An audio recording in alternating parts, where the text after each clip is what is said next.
are ready to proceed. Ladies and gentlemen, this witness has been previously sworn to testify truthfully. Mr. Staten. Thank you, Your Honor. Ms. Amey, would you state your name and spell it for the court reporter, please? First name's Alise, A-L-I-S-E. My last name is Amey, A-M-E-Y. And Ms. Amey, let me ask you a couple of questions. Back in November of 2022, where were you employed? Wise County Sheriff's Office. Okay. And back in November of 2022, what were you doing for the Wise County Sheriff's Office? I was a crime scene investigator. Now let me back you up just a little bit. In order to be a crime scene investigator, do you have to be a certified and licensed peace officer? That's correct. Okay. So let's give just a little bit of your education in order for you to be a licensed peace officer, and then we'll talk about your CSI stuff. I'm sorry, repeat your question. Yeah, just tell the jury a little bit about where you went and got licensed to be a peace officer, and then we'll talk about your CSI stuff. So I went to Vernon College, Wichita Falls, and got my basic peace officer's license.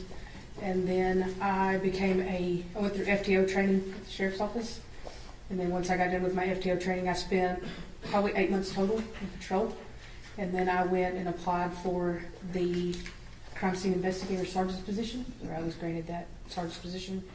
And then through there, I became a advanced latent fingerprint investigator, and also a forensic investigator as well. All right. So let's talk about CSI. When did you get promoted to CSI Sergeant? About 8 months after being on patrol. And did you have to have any particular additional training and other things to be a CSI Sergeant?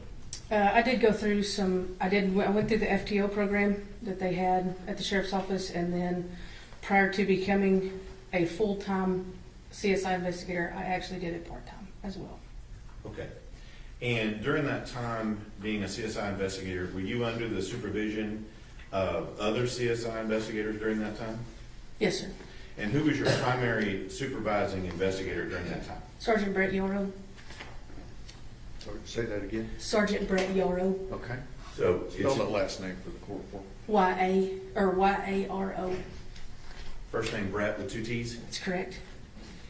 Is he also a sheriff's deputy at the Wise County Sheriff's Office? Yes, sir.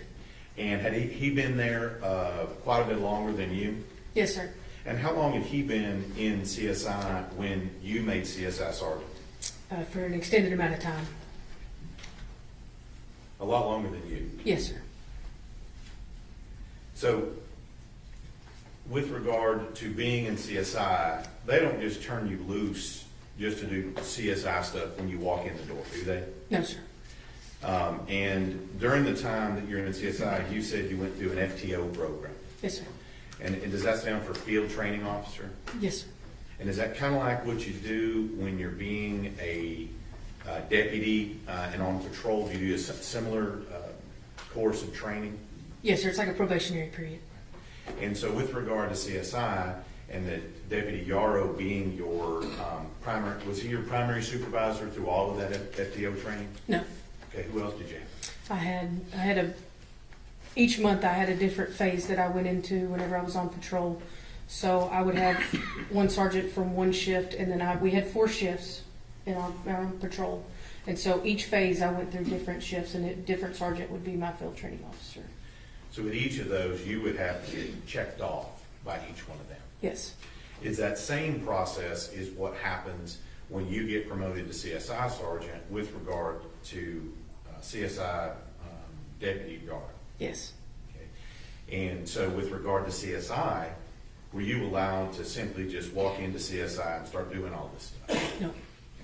And in fact, when you're doing CSI work up until the time that you were allowed to be out on your own, are you supervised by somebody during that time? Yes, depending on the offense, yes. And so when we talk about CSI, are we talking about evidence collection, documentation, things of that nature? Yes. Are we talking about taking photographs? Yes. Okay. All the things that we might consider crime scene related, that's what CSI does. Yes, sir. Now, if we move to November of 2022, you said you had been in the position of CSI Sergeant. How long in November of 2022? About that time, I was about 6 months into being a crime scene investigator. All right. And during that time, and at the end of November 2022, you called to participate in the search for Athena Strand. Yes, sir. Okay.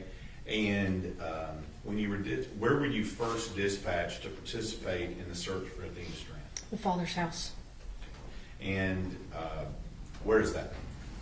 in Paradise, Cottondale area. Okay. Is it a rural area? Yes, sir. And do you remember when you went out there and you were tasked at that residence? Yes, sir. I was tasked that morning. That morning we had a briefing and with all of our investigators of what we were going to be doing that day. All right, I'm going to clarify that. Do you remember which day that was? Thursday the 1st. So on that first part of this, on that Thursday, what were you tasked with doing on that Thursday? So I was basically, my primary location was to be at the house at the residence. A bunch of our investigators separated with civilian search teams at that time. And if they found something that they needed to be documented or found like it was important, I would go and document it at that time. Okay. I'm going to ask you, when you got to the Strand home, what do you do like when you first get there? When I first got there, I got orders for what they wanted me to do. And then whenever everybody kind of broke off, I started documenting where I was and started my kind of initial investigation. Okay. And as part of that investigation, did you take any photos? Yes, sir. I initially took a video and then followed it up with photographs. I'm going to show you what's been admitted as states number 10. Okay. Is this one of your photos? Yes, sir. Okay. And this has already been admitted through Ashley Strand. Is that at the location we're talking about? Yes, sir. Okay. And you said you took a multitude of photos of that location. Is that correct? Yes, sir. Okay. And in fact, did you take pictures of this abandoned structure that we saw here? Yes. Okay. Did you take pictures of the Strand home? Yes, sir. Okay. Did you take pictures of all the surrounding stuff around it? Yes, sir. Okay. Now, let me ask you a little bit at that time. That's what you were tasked with. Yes. Okay. On December 1st, 2022. Were you tasked to do anything else on December 1st, 2022? We're good, Mr. King. Thank you. Here. Just to, if somebody found anything, just to kind of document it, follow any kind of leads that what we thought could potentially be her and lead us into a direction. So at this point in time, as we've seen in the scene, was there a lot of searching going on at that time? Yes. Okay. Were there a lot of assets deployed, including law enforcement and civilians that were out searching for Athena in that general area? Yes. So were you tasked to do anything as part of that searching during that time? Yes. So, like I said, I took the video of everything, and then the FBI showed up that day, and they took their pictures, and we walked around the initial residence that you see in the front yard, and then we did our investigation into the back and also the shed. And at some point, were there items that may have come up during the search that you needed to take pictures of or document? Yes. And what kind of, just give a short example, what kind of things did you go take pictures of? A set of keys. I think we found boots, socks, things of that nature. So these are things that out in the search area They were very spread out. that people had located Yes, sir. that thought might relate to this investigation. Yes, sir. And then you went out and took pictures of it. Yes, sir. Now, at some point, was that the total of what you did on December 1st? Yes, sir. Okay. Now let's move to December 2nd. What are you doing on December 2nd in the first part of that day? We meet at the father's residence again, and that's whenever everybody got together and we had a meeting of law enforcement searches. Okay. And so would I be correct when you said searches, that law enforcement's continuing to search, is that right? Yes, no civilians at that time. Now, at some point, did you become aware that Athena Strand's body had been located? In the morning? No, in the afternoon, at any point, actually. Oh, just in the evening time, yes. So, did you also become aware that FedEx vehicle had also been acquired by law enforcement? Yes. And I just want to get this right on the time periods. Did you participate in the actual search of the van that Tanner Horner was arrested in? I assisted the FBI. Okay. And when you say assisted, were you actually actively participating in the actual collection of evidence and that kind of thing, or were you doing something else? No, so they had distinguished people who took pictures and collected evidence, and then I received the evidence. Okay. And so let me get this right in time. You said that they found her body in the evening. When was the search of the arrest van performed? Was it before or after they found her body? Before. So let's talk about the search of the arrest van. Okay. Now, when I say arrest van, you know what I mean by that, right? Yes, sir. This is the van that Tanner Horner was arrested in on December 2nd. Yes, sir. Okay? I'll refer to the other vehicle as the abduction vehicle. Okay? Okay. So on December 2nd, where is the location of the arrest van? It is brought to the West County Sheriff's Office. Where you work? Yes, sir. And were you tasked, like you said before, to assist the FBI? Yes. Okay. And so let me just get a picture of this in my head. Does the FBI, do they bring all their own stuff, or do you have to provide things? They bring their own stuff. And is this what we commonly see with the FBI and their moon suits and things like that? Yes. And so with regard to the FBI, are you watching them, what they're doing in searching this vehicle? Yes. Okay. And so are you actually out there on scene when they're searching it? Yes. And during that time, and we'll talk to the FBI about that. So it sounds like you're just kind of standing there waiting. Is that right? Correct. And at some point, what is your actual participation with regard to the search of the arrest van? After they got done searching the arrest van, they took their pictures, they collected the evidence, and then they turned the evidence over to me. All right. And when you say turn it over to you, is that like a physical turnover? They hand it to you? Yes. And then once they hand it to you, you can see we have some evidence out here. They hand you the evidence, and you've got it. What do you do with it at that point? I walk it to our CSI lab and put it in our lockers. Okay. So from that point, your job, and I'm not trying to minimize your job as a CSI here, was to just physically carry the evidence from point A to point B. Correct. And did you open any of the evidence? No. Did you handle any of the evidence, take it out of any of the bags or anything else? No. So as the FBI left it with you, you placed it in your locker. Yes, sir. Okay. And did you have any other contact with regard to the search of the arrest van evidence from 12/2 of 22? Did you have any other contact with the evidence? No. Now, also, you mentioned that you were there at the recovery of Athena Strand's body. Is that correct? Yes. Now, it seems to me that somebody who had, I would say, fairly limited 6 months CSI experience. Objection, Your Honor, counsel is testifying. Sustained. Rephrase your question. How long had you been in CSI when you attended the body recovery of Athena Strand? 6 months. Okay. And at that time, where was your field training officer, or let me just ask you, where was CSI Sergeant Yaro? He was out. He was out. Okay. Did he have COVID? Yes. Objection, leaving. Overruled. She's answered.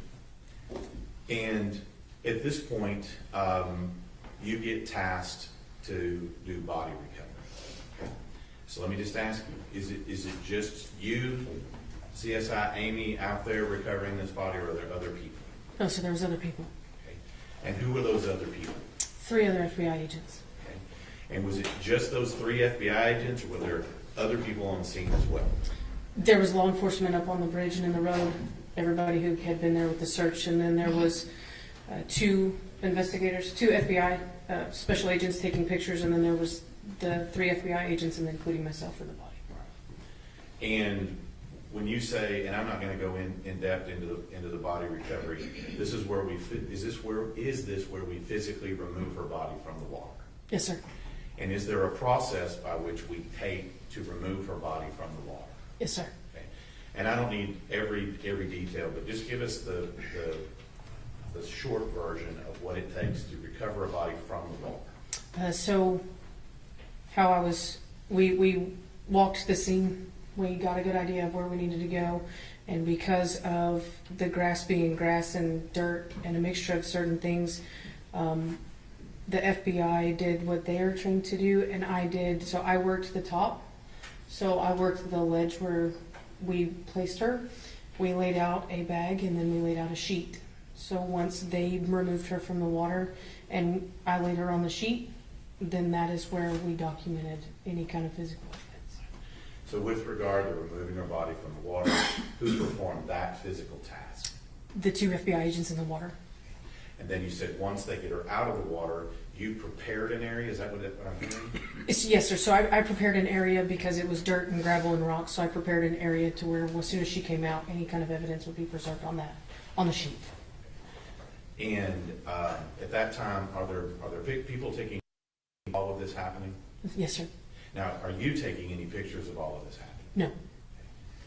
And so why do we prepare the scene with the sheet and other things? Why do that? I was taught that you never know, so it's evidence preservation. It's the way we collect evidence, and at the time, bodies are it's a piece of evidence. And so at this time, does that occur? Does the FBI remove the body and then place it on your area where you have it set up? Yes. And at this particular time, you said there's a sheet. Yes. Okay. And what else is around the sheet or covering? Is there anything else around besides the sheet? Just the body bag. Okay. And so with regard to that, the FBI then removes Athena from the water.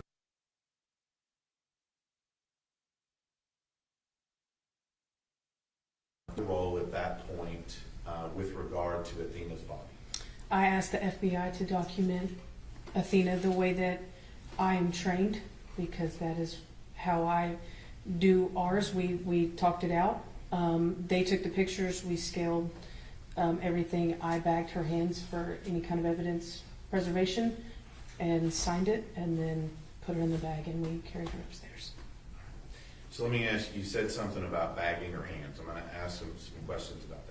What does that mean when you bag someone's hands? So we have brown bags. When you collect evidence, we put them in brown bags. Anytime there's a body involved, any type of DNA or anything that could be possibly on the hands, you put them in brown bags and then you tape them, and then that's kind of like you sealing your evidence for preservation. So that's what that means. Now, if do you know where the Athena's body ended up from where you took it to where it ended up? Do you know where it ended up? Medical examiner's office.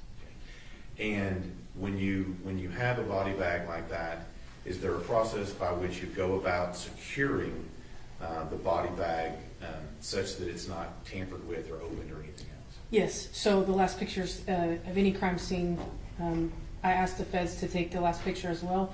Once a body is placed in a bag, we zip it up, and then we have body bag tags that follow that body. And so at our last pictures that we took were of the tag front and back.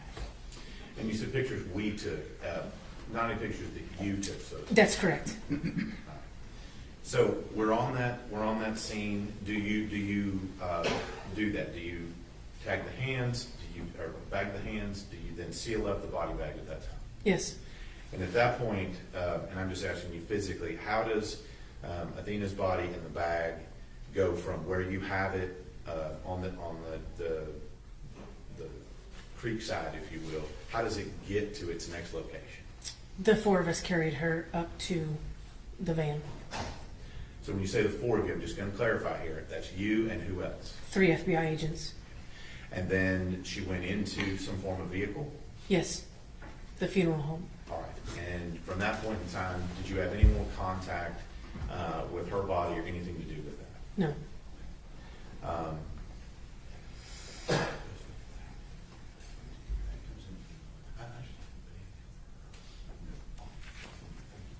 So at that point, are you done with your role in the processing of Athena's body?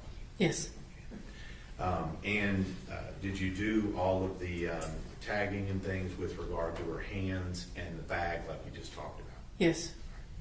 So at that point, we now have had a search of an arrest van on earlier in the day. We've now recovered Athena's body. What is the next step you took in your role as CSI in this case? So following that, I was contacted by an investigator to process Mr. Horner. Okay. And so with regard to processing of Mr. Horner, is that processing of his physical self? Yes, And where was that conducted? at the Wise County Jail. All right. And was that just you in the Wise County Jail? Was there anybody else there? Sergeant Oliver was there. You say Sergeant Oliver. Who's Sergeant Oliver? He was a CID investigator. And was he also participating in this case with Ranger Espinosa? Yes, And so who all else is there to process Tanner Horner? just the 2 of us. Okay. And when you say process Tanner Horner, what types of things generally did you do to process his person? So I would take pictures, all 4 sides, and then document any injuries he may have on his body. And did you do that in this case? Yes, And was Sergeant Oliver there the entire time as well? yes, Was that the extent of your role in the processing of Tanner Horner? yes. And when was that done? Tell me that again. That was done just after we recovered Athena. Okay, so in the evening of the second. Yes. All right, so now we've gotten to the evening of the second. Do you do anything else on the second? No. All right. When is your next time to participate in any capacity in your employment as a CSI in this case? May I look at my reports real quick? Sure.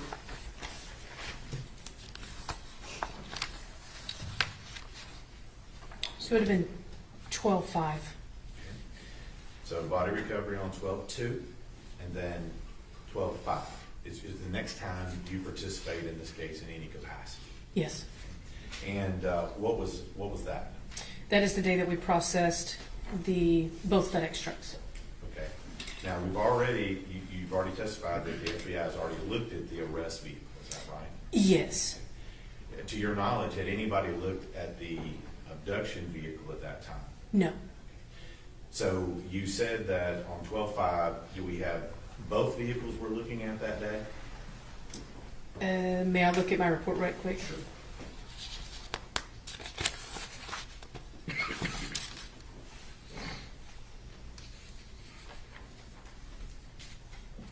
So we just did the van number 1, which you're calling the abduction van. Okay.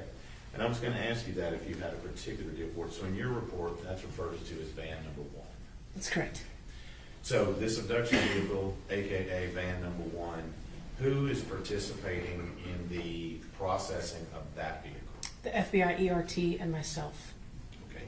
And let me just ask you, was this the same process that y'all took when you did the search of the arrest van?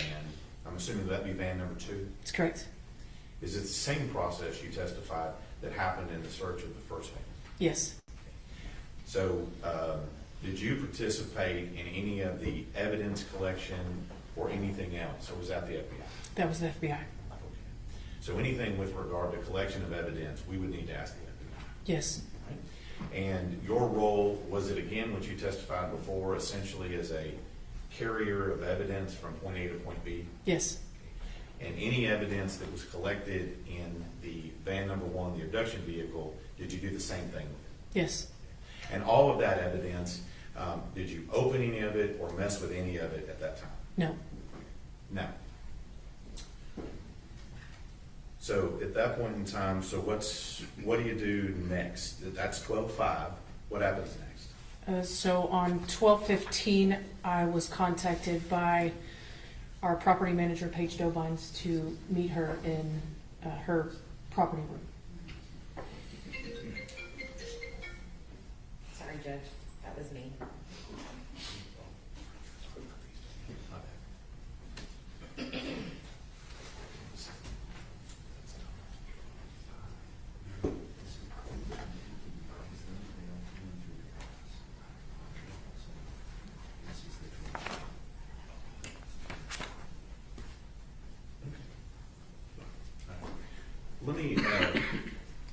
Let me ask you, with regard to what you did on the 15th, who all was there on the 15th?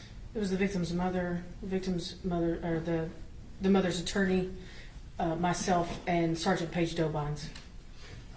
And so, let me show you, Judge Mann. Yes.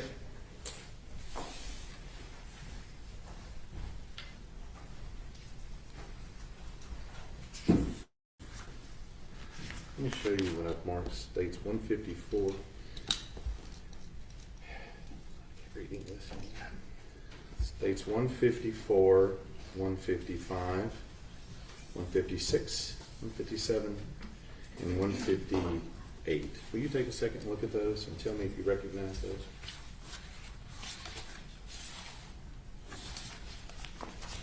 Yes, Okay. And who took those pictures? I did. And was that on the 15th, like you just talked about? Yes, And those pictures depict exactly what you saw on that particular day. yes. Okay. Judge would have to submit states 154 to 158. My numbers are good.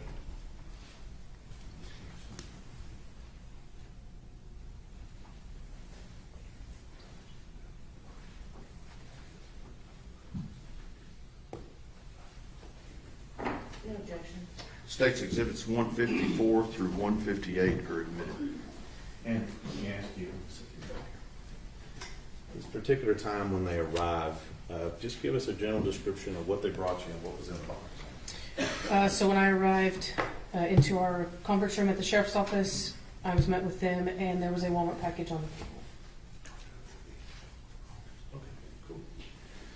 And can we? Yeah, this is just one. Oh, actually, no. Pause right here. This particular box that we see in this exhibit that we already have up here, states number 10. Is that the same box that you have in those pictures in front of you? Yes, And so that box, I guess, went from that scene to you at this point on the 15th. yes, Did the box appear to be in the same or similar condition as when you saw it here? yes. And let me ask you.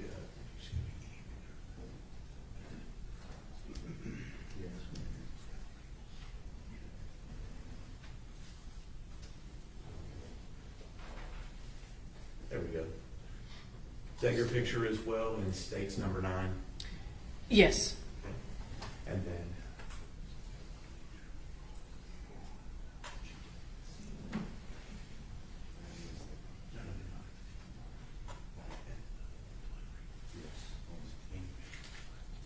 So when that gets there, is your only role with that box just to take some pictures of it? And to collect it as evidence. And when you say collected as evidence, what does that mean? So I document the box, I document what's in the package, and then I package the box up into a Wise County Sheriff's Office bags and seal it. And so is this your picture as well in states 155? Yes, And is this what's in the box? yes. And Judge, may I approach? Yes.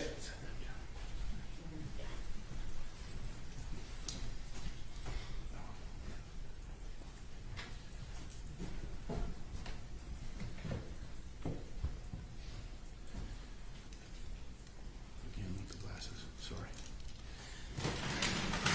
I'm going to show you what's been marked states 159. Do you recognize that? Yes. Okay. Let me ask you a couple of questions about it before we get into it. When you take in evidence and you document evidence, do you put a tag on it? Yes. Okay. And that tag, is that your tag that's on that? Yes.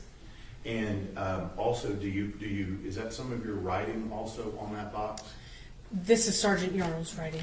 Okay, but you collected it. That's correct. Okay. And did you physically put it in that bag? No. Okay. Were you with Sergeant Yaro when he put it in the bag? I was off that day. Okay. So when you say you collected it, what do you mean you collected it? So as soon as I collected the evidence, I took it to locker number 1 in Page's property room. Okay. When you say Page's property room, is that our evidence? Yes.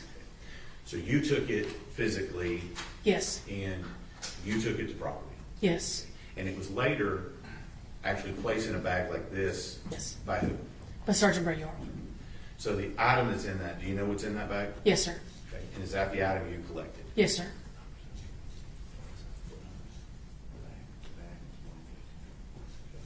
Judge Woodoffer states 159. Your Honor, I object as, may we approach?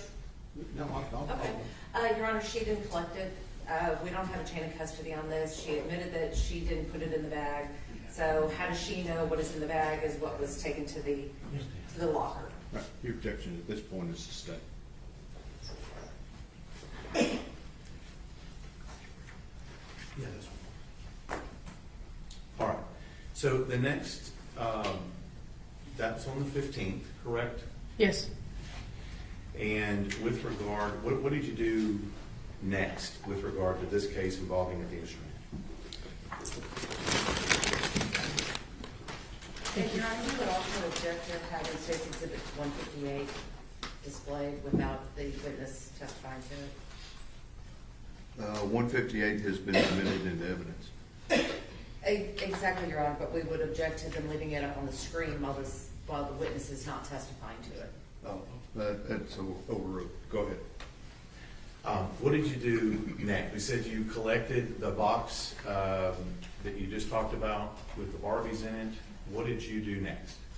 So the next day was January 6th. That is when the FBI ERT team met me back at the Wise County Sheriff's Office jail, where the van 1 was, and that's where we called it DNA Day. It was when we searched the van for DNA using an alternative light source. And so again, kind of the same questions I've asked you before. When the FBI shows up, do you get to participate with the FBI when they're doing their business? No.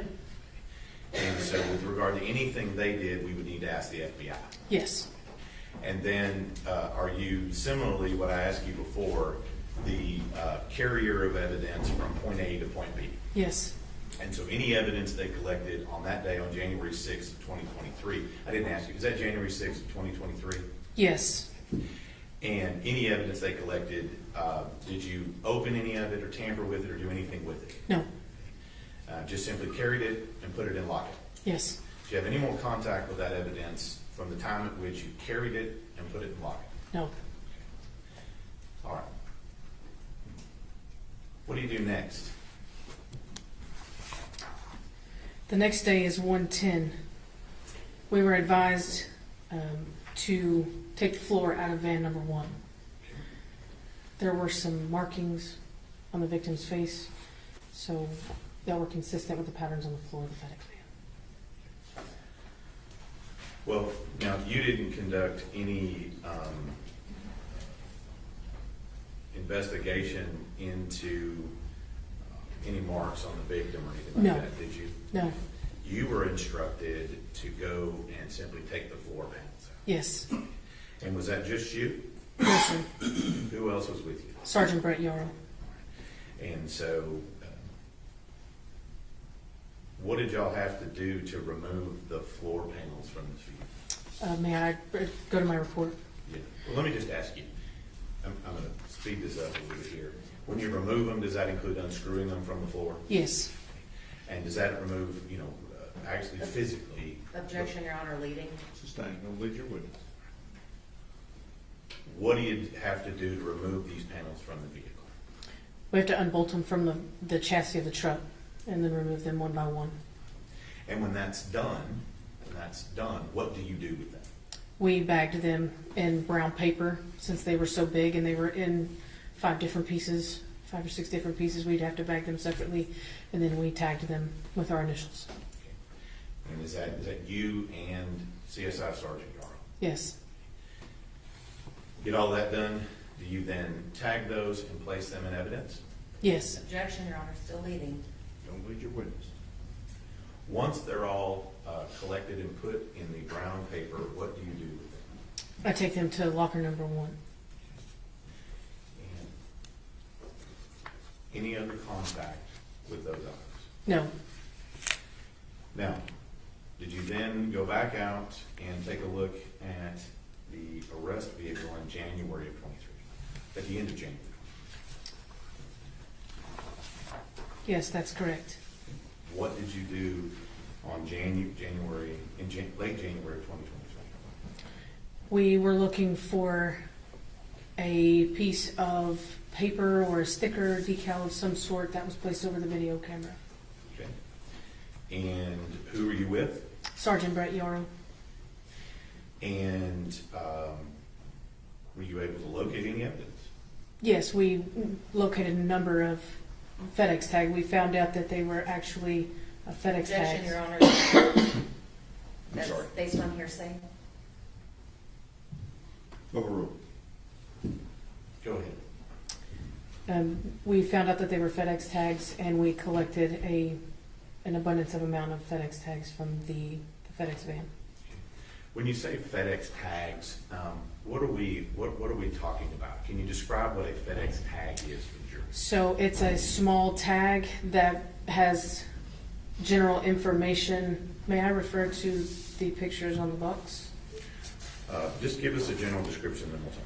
They have names, sometimes tracking numbers, or a barcode, or some sort of identifying marker on it. And these particular tags, are they as big as a sheet of notebook paper? No. Are they small? Yes. And these were things you were looking for in the vehicle? Yes. How many do you think you collected? There were quite a few. What did you do with them when you collected them? We bagged them, we taped the bag, and we put them into our evidence locker. With regard to those stickers, do you have any other contact with those once that's done? No.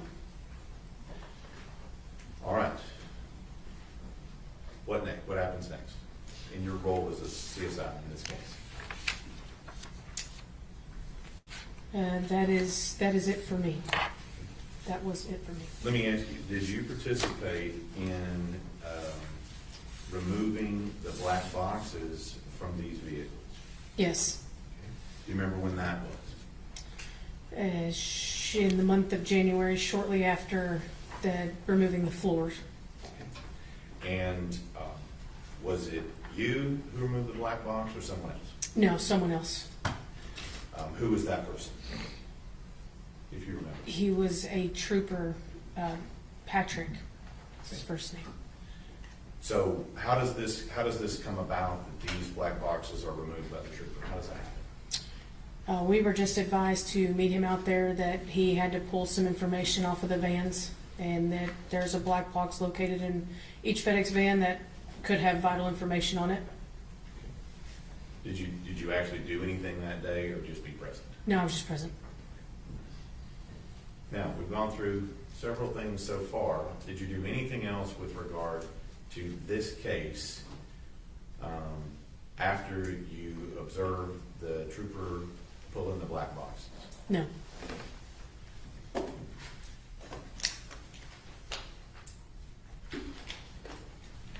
That was at the end of February of 23, is that right? I'm not really for sure. It was around the January, February. Yes. So at that point in time, are you still employed as a CSI sergeant at that time? Yes. And between the rest of that time, and I guess I ask you, I don't see you in uniform. You're no longer employed by the West County Sheriff's Office. Is that correct? That's correct. And so When was your last day at the sheriff's office? In October of 23. Okay. So how many months is that after you were done participating in this case? 7, 8. 7 to 8 months after this. Let me just ask you, were you fired from the SO, the No. sheriff's office? No, sir. Did you resign? Yes. What is your status with the Texas Commission on Law Enforcement? I am no longer a basic peace officer. Okay. And when you resigned from that, what was your designation when you resigned? Honorable or dishonorable? Honorable. Now, I'm going to ask you about this because I'm sure the defense will in a minute. At some point after this, did you have a little bump in your CSI career? Yes. And let's talk about that. Were you participating in an investigation into another murder committed in Wise County Yes. when this incident occurred? Yes. And was that also another murder that was charged as a capital murder? Yes. When did that murder occur, if you remember? In June 2023. So how many months after you were participating in this case here? A year and some days. You said how many? Oh, I'm sorry. It was in 22. It was, I don't know. I'm not counting. Several months. Several months. And so what we're talking about here, and I'm just going to get into it here with you, was there an incident involving photographs that were taken in that investigation? Yes. And is that incident related to who took those photographs? Yes. And as far as your being, were you disciplined with regard to these photographs? Yes. So let's talk about that.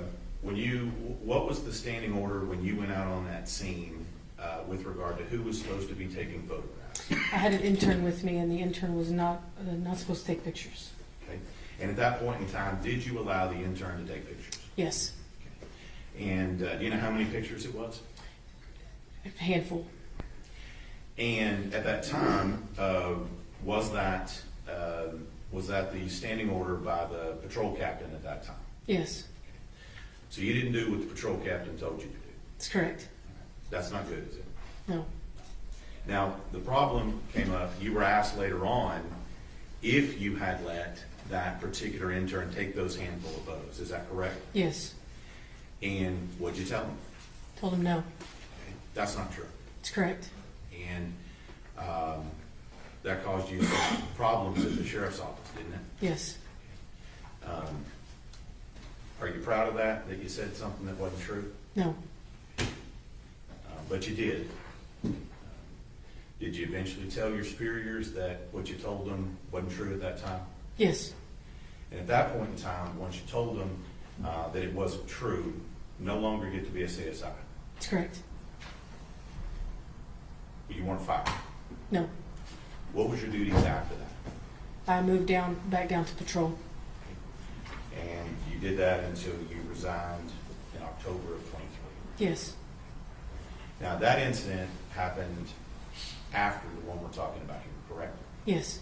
And other than that incident, do you have any other issue with regard to you not being accurate and truthful with your superiors? I'm sorry, can you repeat that? Do you have any other incidents where you were not truthful with regard to your superiors? No.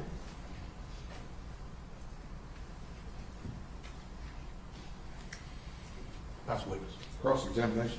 Your Honor, may we approach? Yes.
Good. I want to ask you a little bit about your job as an evidence tech. So your job when you were with the Wise County Sheriff's Department was to collect evidence at scenes, Yes, ma'am. and it was to photograph evidence at scenes. Yes, ma'am. And you would agree with me that when you have a criminal offense, especially something like a capital murder, that collecting evidence is a must. Yes, ma'am. And when you go out and collect evidence, a lot of what you collect would be the physical evidence, is that correct? Yes, ma'am. And it's important to collect all the physical evidence. You agree with me? Yes, on that ma'am. one? Because physical evidence are objects that might establish that a crime had been committed, Yes, ma'am. could provide a link between the crime and the victim. Yes, ma'am. And it can also provide a link between the evidence and the suspect, right? Yes, ma'am. But would you agree with me that it could also exclude suspects? Sure. So when we're collecting evidence in a case, the priority is to do it properly. Yes, ma'am. And special care needs to be taken when collecting all evidence. Yes, ma'am. And again, with the capital murder case, we have to be, take it up that extra notch. Wouldn't you agree? Yes, ma'am. Because someone's life is on the line in that case. So we want to make sure that everything is done correctly. Yes, So ma'am. when you collect evidence, at the time that you collect the evidence, you don't know whether there's going to be a guilty or a not guilty plea, do you? No, ma'am. Because at the time you collect the evidence, 9 times out of 10, the case hadn't even been filed yet. That's correct. So would you agree with the proposition that you should treat every case when you go out into the field to collect evidence as if that case were going to go to trial? Yes. And so when you go out to collect evidence, it's important to do it properly because you don't want any contamination. That's correct. And explain to the jury what contamination is. So anytime if I am collecting something from a crime scene, I need to have proper gloves on, you have to dress properly. If I need to wear booties in this crime scene, they go over your shoes, then I have to wear that. Anything that I can bring outside in or inside out. Why is that important? Cross-contamination can ruin evidence. And cross-contamination can happen in a variety of ways. Would you agree with that? Yes. That if you're not wearing proper gloves, that if you were to pick up something and hand it to someone else, your DNA could be on that item. Yes. And so when it gets placed into evidence, not only has that piece of evidence been contaminated, you could have destroyed any other evidence that may have been on there. Yes, ma'am. All right, so when I picked up my glass and talked about leaving my DNA on that glass, is that what we're talking about when we're talking about contact DNA or trace evidence or something like that? Yes. And every time someone handles a piece of evidence, it's possible that new physical evidence could be deposited onto it, right?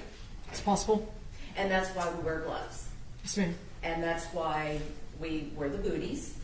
Yes, ma'am. And why we wear the protective gear. And why when collecting evidence or viewing evidence or doing anything like that, it's important to have a clean area to place that evidence on. Yes, ma'am. And when you have that clean area to place evidence on, not only do you want the table clean, but you want to put butcher paper down or some sort of protective barrier there, right? It's possible. Yes, ma'am. And so sometimes that when evidence is being handled, a tech may inadvertently contaminate a piece of evidence. Do you agree with that? It's possible, yes, ma'am. Yeah, and not doing it on purpose. Yeah, accidents happen. But that's why why it's so important to have that protective gear. Because if you don't have the gloves on, you might have the contamination by touch DNA. Would you agree with that? Yes, ma'am. If you don't have a mask on, you could sneeze, you could drip sweat, you could have any sort of respiratory fluids that come out, may contribute to additional DNA on an item. Yes, ma'am. And the tools that you use, each of those tools, proper procedure would tell you that you don't use the same tool twice. Correct. Or you don't use the same tool twice without disinfecting it and cleaning it properly between each use. Yes, ma'am.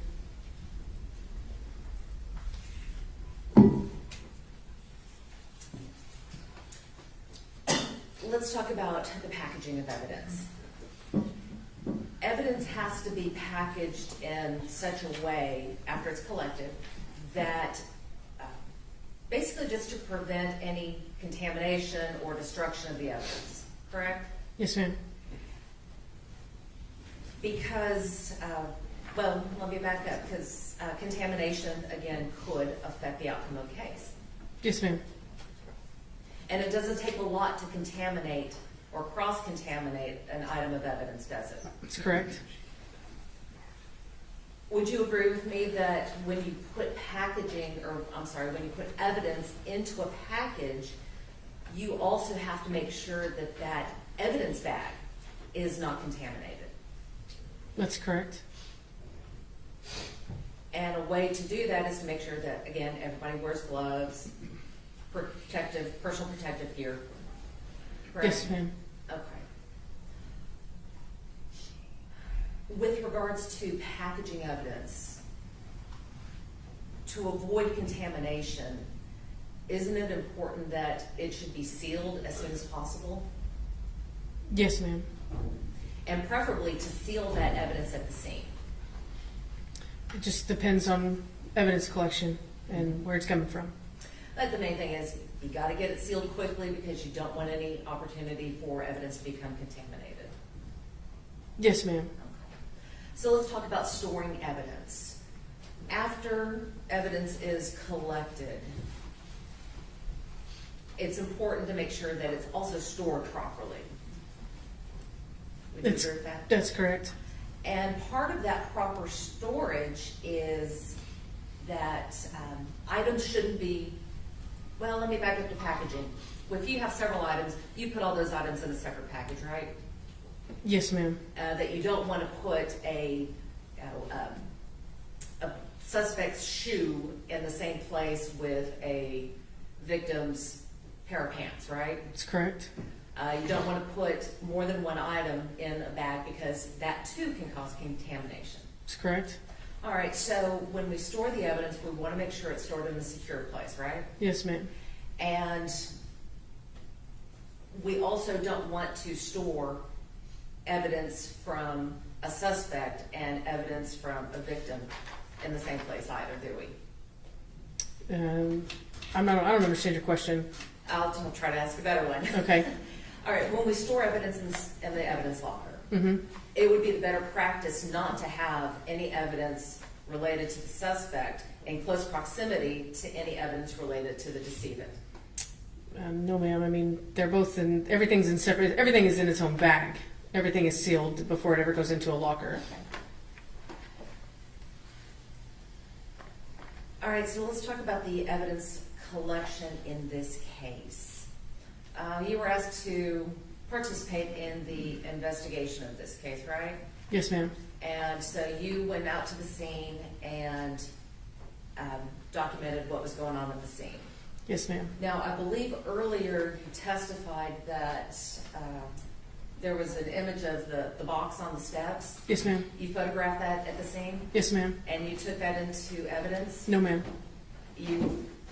I thought you testified earlier that you took that and handed it off to Paige Dobines. That was on the 15th of December. That was not on the day that picture was taken. Okay, so who actually collected that evidence? I'm not sure. And do you know how it got to Paige Dobines? The day that I met with the victim's mother and her attorney is the day that it got to Paige Dobines. So now it's your testimony that when this was, that evidence was not seized at the time.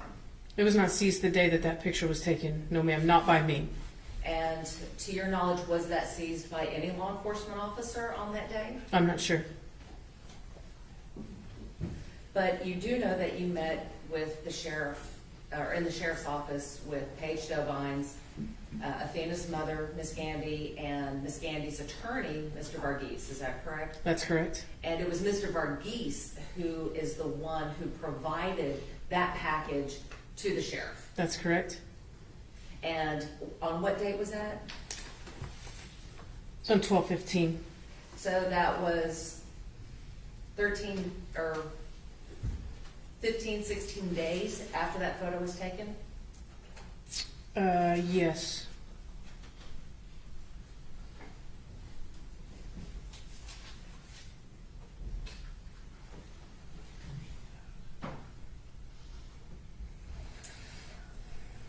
Part of your job in this case was also to serve a warrant on Mr. Horner at the jail. Do you remember that?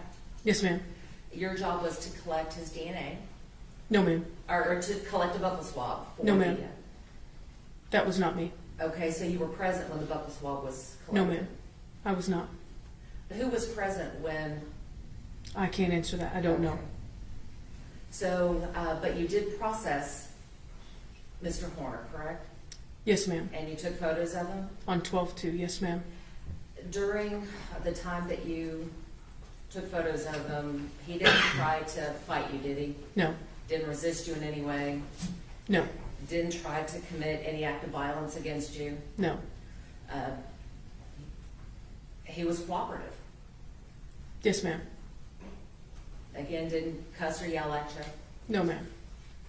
He just did everything that he asked, or that you asked him to do, correct? There was some resistance, but yes, ma'am. In the end, it was okay. Yes, ma'am. But at the end of the day, he respected your authority as the person from the sheriff's office. Yes, ma'am.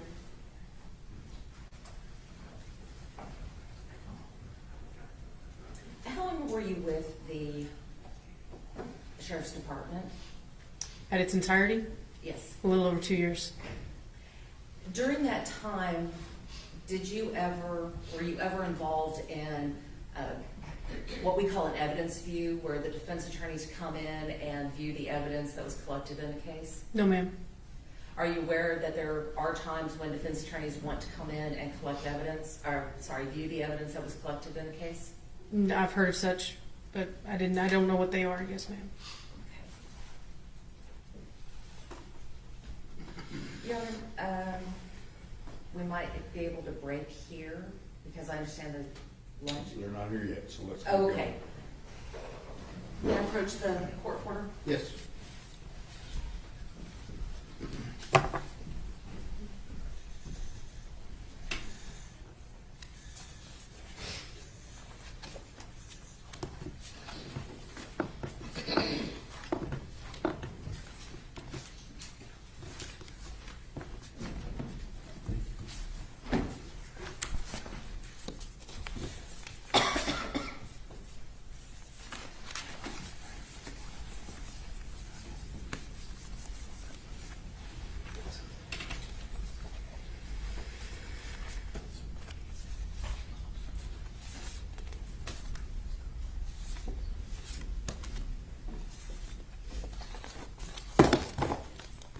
I'm going to hand you what has been marked as, or offered into evidence as State's Exhibits number 120 through 122.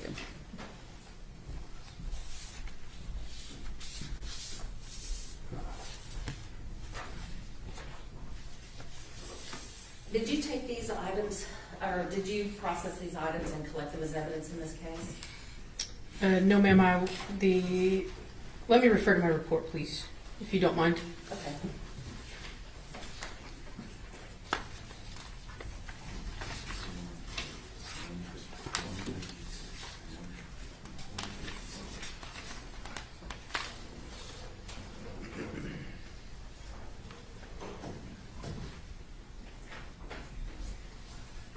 That was collected by the FBI ERT team. All right, so I want to.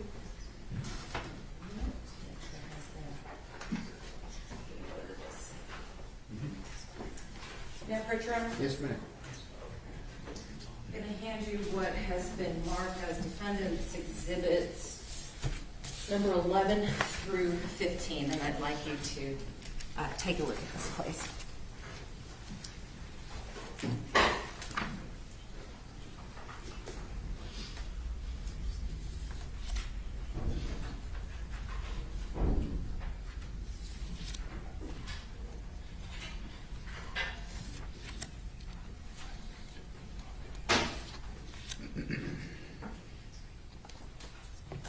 Now, on defense exhibit number 11, does your name appear on that as receiving this evidence or having anything to do with the evidence that was included in this?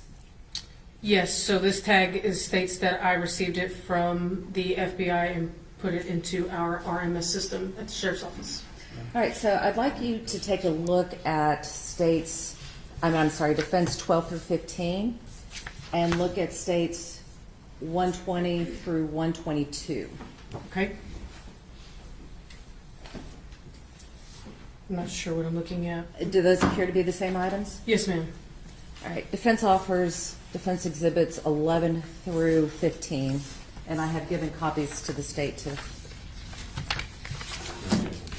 Defense exhibits 11 through 15 are admitted.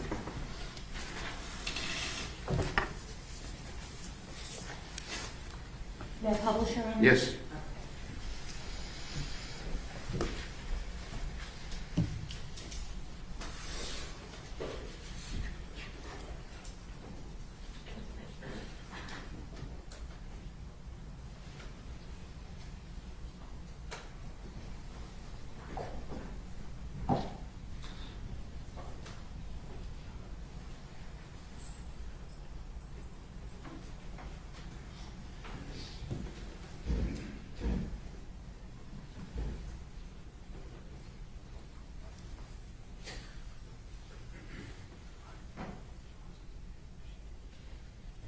Okay, so I'm going to cut to the chase on this one, Miss Amey. When we are looking at,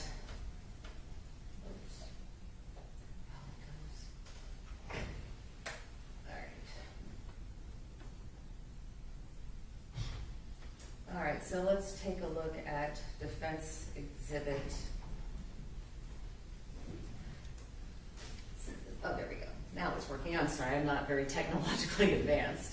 All right, so we're looking at the evidence bag, and this is the evidence bag that would have been given to you to place in the locker. Yes, ma'am. And it shows the handwriting and the chain of custody from whoever collected the evidence. Yes, ma'am.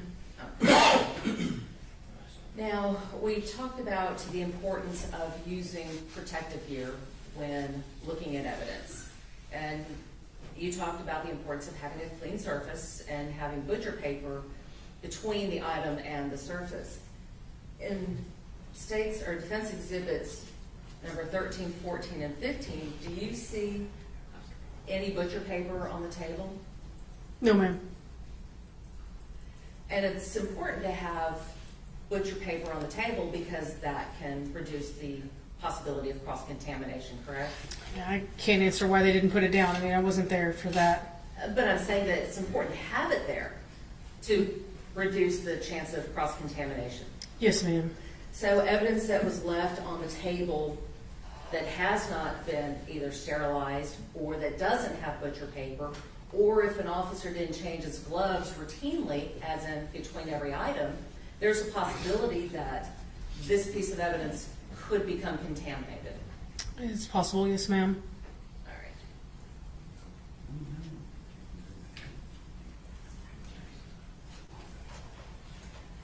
I'm going to hand you what has been marked as defense exhibits 23 through 28. That right, Ron? Yes.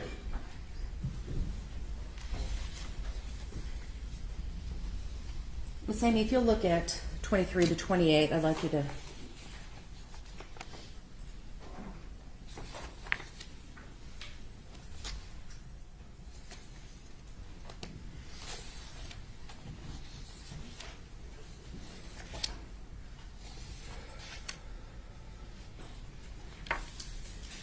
Do you recognize 23 to 28? Yes, ma'am.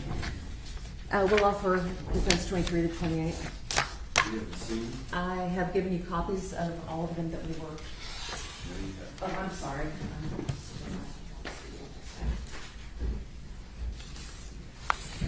Your Honor, we're going to object to these unless it's stated by the defendant exactly when these were taken, because it's our belief they were taken into evidence review when the defendant was there, and none of these items were tested. You need to lay the proper predicate. The objection sustained. All right, so when, you know what, Judge, I'll hold this off and I'll talk to Mr. Yaro about it. Okay. But I will talk to you about what happened with the paneling, because you were present with the paneling. And may I approach? Yes.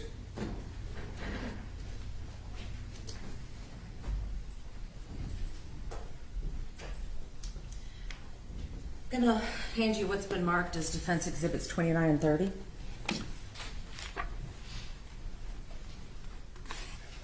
Is that your handwriting on the first one? Yes, ma'am. And so do you recognize your handwriting and the Yes, ma'am. description of the item? Yes, ma'am. When you package something and when you store evidence, you would agree with me that it's important to store it in such a way that it does not become destroyed or tampered with or any way changed. That's correct. And so when you store something, you want to make sure that it's not in any water, not in any other liquid, because that could cause contamination, correct? Sure.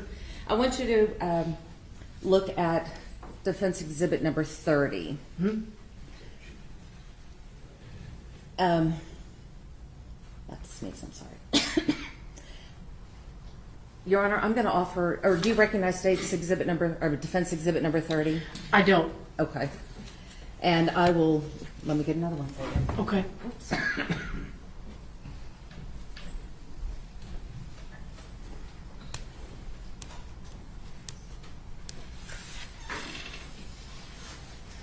When you processed the van,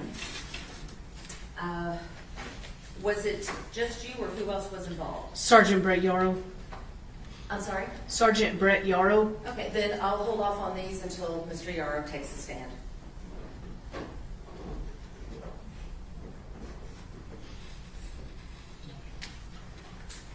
Miss Amey, the last thing that I really want to talk to you about is your disciplinary action that you had with the Weiss County Sheriffs. You had been accused of not telling the truth to your superior officer about who had taken those photos, right? Yes, ma'am. And so you had received a complaint, and that was just one of the incidents that was listed, right? The complaint about the pictures? Yes. That was the only. Object if we're gonna go outside the court's ruling on this. Well, let me see where we're going. Go ahead. So as a part of your complaint, you were accused of violating rule of conduct regarding truthfulness, correct? That's correct. You were given the opportunity to provide a response to that complaint, right? That's correct. After you provided the response, you had a chance to sit down with your captain at the time, is that right? Yeah, I believe so. Yes, ma'am. I'm not for sure. And then after you met with that captain, you were given the opportunity to revise your response regarding the truthfulness, correct? That's correct. You revised that response, right? Yes, ma'am. And you admitted during the revised response that you had in fact not been truthful. Yes, ma'am.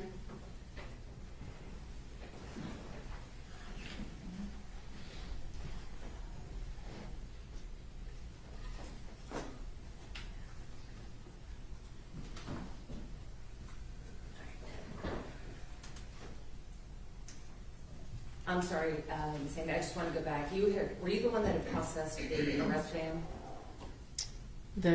I assisted the FBI. I did not physically process it. No, no. Did you take any items from the arrest van into custody?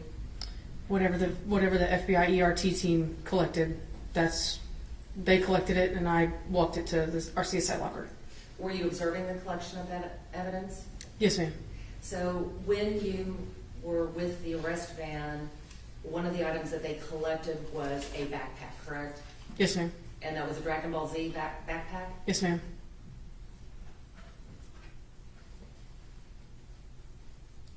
I have nothing further at this time, Your Honor. Redirect. So, a couple of questions. I'm going to show you State's Exhibit 8, which has already been admitted into evidence. Can you change that back, please? Oh, I need to. Sure.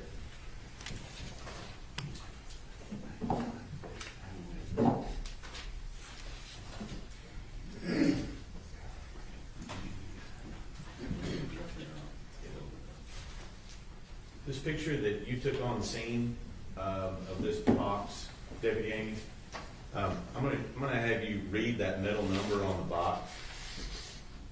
What's that middle number on the box right there under TRK number? What's that number?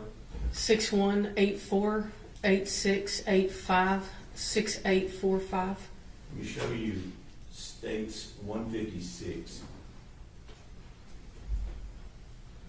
that the same number? Yes, sir. Same box? Yes, sir. Same box as you took a picture of? It was provided to you later on by an attorney and Mrs. Gandy, mother of Athena Strand. Yes. Nothing further, Your Honor. Ms. Anderson? When you took the photos at the scene, was the box open? At the house? At the house, yes. No, ma'am. And when you took the photo at the sheriff's department after that box had been delivered, when it was received, had it been opened? May I look at these pictures one more time? Yes, ma'am. Nothing further. Mr. State, Nothing further, Your Honor. may Ms. Amey be excused subject to any potential recall? Final state, Your Honor. Good with the defense? Yes, Your Honor. Thank you, ma'am. You may step down. Your lunch is here, so we'll start up at 12:45, okay? See you then.